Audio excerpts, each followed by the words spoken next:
Hello, আমি বৈশাখী। বৈশাখীস আর্টে তোমাদের সকলকে জানাই স্বাগত। আজ তোমাদের সাথে শেয়ার করব এই মাটির থালি সেটটির পেন্টিং টিউটোরিয়াল।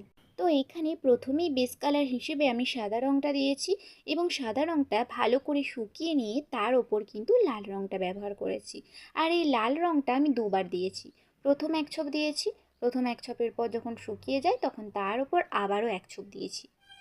আর এইখানে সাদা রঙটা না দিয়ে যদি আমি একেবারে লাল রঙটা দিয়েই কাজ করতাম তাহলেও কোনো সমস্যা ছিল না। কিন্তু আমি সব সময় সাদা রঙটা ব্যবহার করে যে কোনো কালার করি, কারণ সাদা রঙ করার পর যে কোনো কালারই খুব সুন্দরভাবে ফুটে ওঠে। এরপর কালারটা কমপ্লিট হয়ে যাওয়ার পর আমি এখানে কলকা করতে বসেছি। প্রথমেই আমি বাটিগুলোতে কলকা করে নিচ্ছি, তারপর প্লেটগুলোতে করব এবং সব শেষে আমি ঢালাটা নিয়ে বসবো। কারণ প্রথমেই এই ঢালাটার ওপর রিস্ক নিতে চাইছিলাম না, প্রথমে বাটিগুলো দিয়ে ট্রাই করছিলাম। আমি প্রথম থেকেই ভেবেছিলাম যে এই থালিটাতে আমি একটু পদ্ম এবং ময়ূর দুটো কলকা একসঙ্গে অ্যাড করব। তো যেরকম ভাবা সেরকমই করার চেষ্টা করেছি। এই দুটো বাটিতে আমি পদ্ম মোটিফের কলকা দিচ্ছি, পরের দুটোতে আমি ময়ূর মোটিফ দেবো। তো সব কিছু মিক্স করে আমি করার চেষ্টা করেছিলাম। তোমাদেরকে আমি শেষে ফাইনাল লুকটাও শেয়ার করব। এই যে দেখো আমি শেয়ার করছি। তো পুরো সেটটা তোমরা দেখে জানিও কীরকম লাগলো।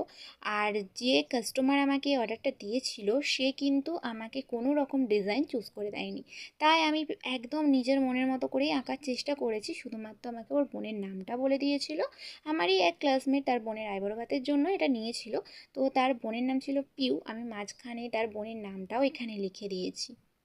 ভয়ও লাগছিল খানিকটা, কারণ এই জিনিসটা করার পর যদি লুকটা ভালো না আসে তখন কি হবে, আমার পুরো পরিশ্রম জলে যাবে, এই ভাবতে ভাবতে খুব চিন্তায় ছিলাম।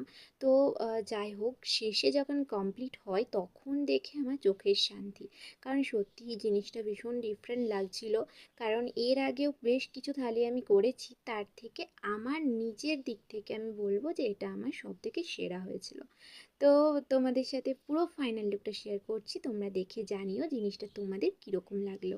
তো এই থালিগুলো যদি তোমরা অর্ডার করতে চাও তাহলে কিন্তু তোমাদেরকে মিনিমাম 20 দিন সময় আগে থেকে নিয়ে আমাকে অর্ডারটা করতে হবে। কারণ এগুলো প্রচুর সময় সাপেক্ষ ব্যাপার, এগুলোকে রং করে অনেক শুকিয়ে শুকিয়ে কলকা করতে হয়, আবার সেটা শুকোনোর পর ভার্নিশ করতে হয়।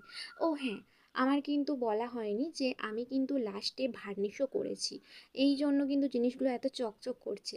এই যে দেখো আমি কিন্তু গ্লাসটা তোমাদেরকে হাতে ধরে দেখিয়ে দিচ্ছি, এটাও কিন্তু কতটা চকচক করছে। ক্যামেরায় কতটা বোঝা যাচ্ছে জানি না, কিন্তু জিনিসটা প্রচুর চকচক করছিল। আর ভার্নিশ করার আরেকটা গুণ হলো রঙটা কিন্তু অনেকদিন টেকসই হয়।